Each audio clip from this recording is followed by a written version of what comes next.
আসসালামু আলাইকুম, সবাইকে স্বাগতম। আন্তর্জাতিক গণমাধ্যমের বেশ কিছু গুরুত্বপূর্ণ সংবাদ।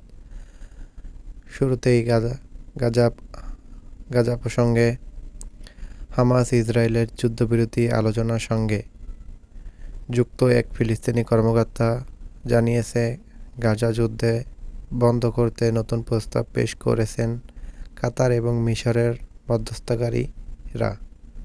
নতুন এই প্রস্তাবে 5 থেকে 7 বছরের স্থায়ী যুদ্ধবিরতি কথা উল্লেখ করেছেন। এছাড়াও সেখানে ইসরায়েলি কারাগারে বন্দী ফিলিস্তিনিদের বিনিময়ে এদের মুক্তি, যুদ্ধের আনুষ্ঠানিক সমাপ্তি এবং গাজার থেকে সম্পূর্ণ ইসরায়েলি সৈন্য প্রত্যাহারের প্রস্তাব দেওয়া হয়েছে।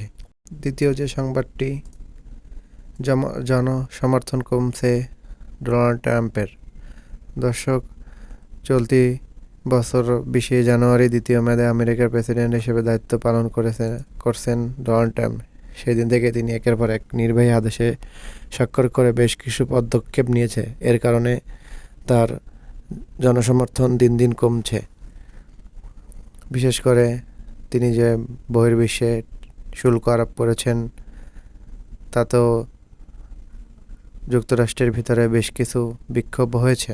তৃতীয় যে সংবাদটি, ইয়েমেনে ইরান সমর্থিত সশস্ত্র গোষ্ঠী হুতির ঘাঁটি লক্ষ্য করে চালানো মার্কিন হামলায় 1 মাসে 500 সদস্য নিহত হয়েছে।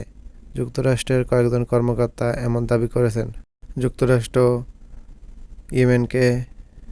ইয়েমেনের হুতি বিদ্রোহীদের দমন করার জন্য বেশ কিছুদিনের ব্যাপক হামলা করে যাচ্ছে।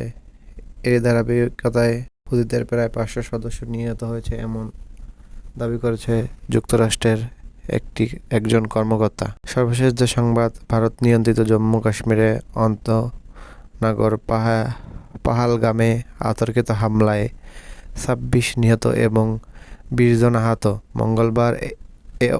মঙ্গলবারে হামলায় নিহত ও আহতদের প্রায় সবাই পর্যটক ছিল। এই ছিল আজকের গুরুত্বপূর্ণ সংবাদ। আন্তর্জাতিক সকল সংবাদ পেতে চাইলে আমাদের চ্যানেলটি সাবস্ক্রাইব করে আমাদের সাথেই থাকুন। ধন্যবাদ।